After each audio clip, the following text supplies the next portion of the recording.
Daily. Taste the Daily.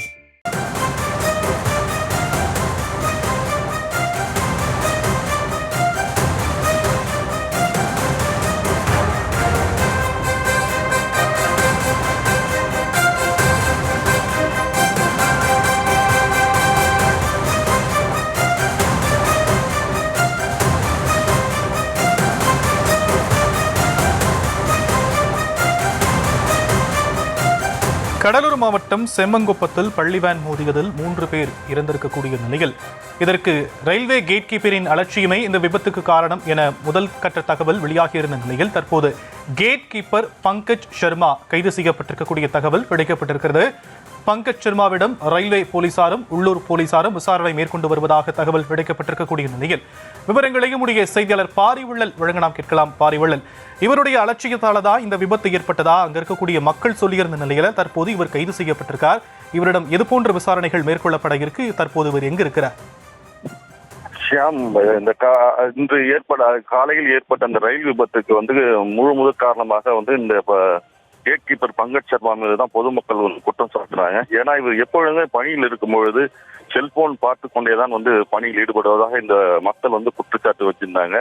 இங்கு வந்த மாவட்ட காவல்துறையும் சரி, ரயில்வே பாதுகாப்புத்துறையை சேர்ந்த அதிகாரிகளும் சரி, அவரை தற்சமயம் இங்கிருந்து கைது செய்து அதாவது ரயில்வே காவல்துறையும் மாவட்ட காவல்துறையும் சேர்ந்துதான் பங்கஜ் சர்மாவை தற்சமயம் இந்த பகுதியில் இருந்து போலீஸ் வாகனத்துல அவரை ஏற்றி சென்று இப்ப விசாரணை நடக்கவிருக்கு.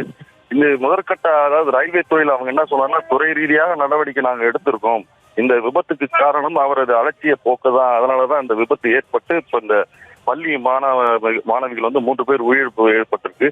இந்த விபத்திற்கு காரணம் அவருடைய அலட்சிய போக்குன்றதுனால இப்ப தற்சமயம் நாங்க அதை சஸ்பெண்ட் பண்ணியிருக்கோம். அது இல்லாம உடனடியாக விசாரணைக்கு அவரை மாவட்ட காவல்துறையுடன் சேர்ந்து நாங்களும் அந்த விசாரணைக்கு இப்ப தயார் நிலையில அவர் அழைத்து சென்றிருப்பதாக ரயில்வே காவல்துறை தெரிவிச்சிருக்காங்க. சார், இது குறித்து திருச்சி ரயில்வே மண்டலமும் சரி, விழுப்புரத்திலிருந்து வரும் ரயில்வே துறை அதிகாரிகளும் சரி தொடர்ந்து அவரிடம் விசாரணை மேற்கொண்டு வராங்க.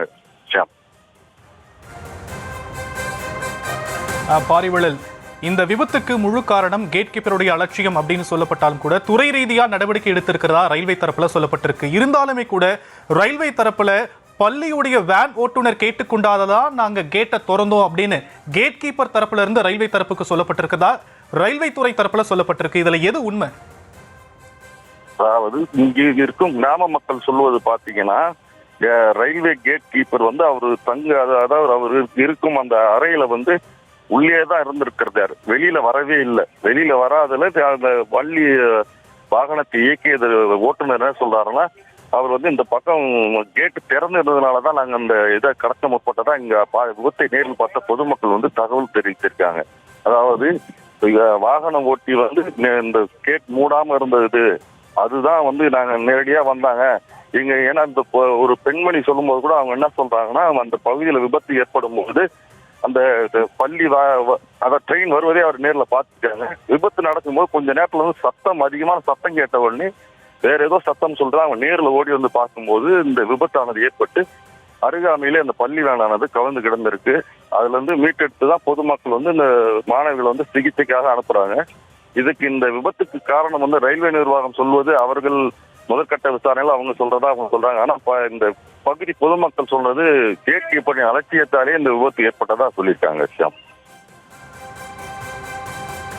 பாரிவள்ளல், இந்த பள்ளி வேன் மீது ரயில் மோதிய விபத்துல 2 பேர் முதற்கட்டமா உயிரிழந்திருக்கக்கூடிய ஒரு சூழல்ல மீதி இருக்கக்கூடிய 2 பேர் அவங்க மருத்துவமனைக்கு, ஜிப்மர் மருத்துவமனைக்கு சிகிச்சைக்காக மேல் சிகிச்சைக்கு அழைத்து செல்லும் போது ஒரு மாணவர் உயிரிழந்ததா சொல்லப்பட்டிருக்கு. இதுல மீதி இருக்கக்கூடியவர்களுக்கு இது போன்ற சிகிச்சை வழங்கப்படுது. அவங்க ஜிப்மர்ல இருக்கிறாங்களா இல்ல கடலூர் ஜிஹெச்ல இருக்கிறாங்களா? கடலூர் அரசு தலைமை மருத்துவமனையில தற்சமயம் அந்த மாணவர் ஒருவரும் அந்த மாணவர்களை காப்பாற்றுவதற்காக சென்ற ஒரு கிராமவாசி மற்றும் ஓட்டுநர் மூவருமே தற்போது கடலூர் அரசு தலைமை மருத்துவமனையில தான் சிகிச்சை பெற்றுட்டு வராங்க. அது மட்டும் இல்லாம அந்த மேல் சிகிச்சைக்காக சென்ற மாணவர் மட்டும் மேல் சிகிச்சைக்கு செல்லும் போது ஜிப்மர் அதாவது அருகாமையில் உள்ள புதுவைக்கு செல்லும் பொழுது அவர் இடையிலே உயிரிழந்ததாக தெரிவிக்கப்பட்டிருக்கு. இதுல சமயம் சொல்றாங்க, அந்த கிராம பகுதியில எல்லாம் சொல்றாங்கன்னா, அந்த சாருமதியும் கடைசியாக இறந்த செழியனும் அக்கால் தம்பி என்ற ஒரு தகவல் இப்ப கிடைக்கப்பட்டிருக்கு. அது உண்மையான தகவலா என்று இன்னும் சற்று நேரத்துல தெரிய வரும். அந்த கிராமத்திற்கு சென்று விசாரணைக்கு மேற்கொண்ட பிறகு தான் அது வந்து உறுதியாக சொல்ல முடியும்னு சொல்லிட்டு காவல்துறை தரப்புல தெரிவிச்சிருக்காங்க விஷயம். Taste the Daily.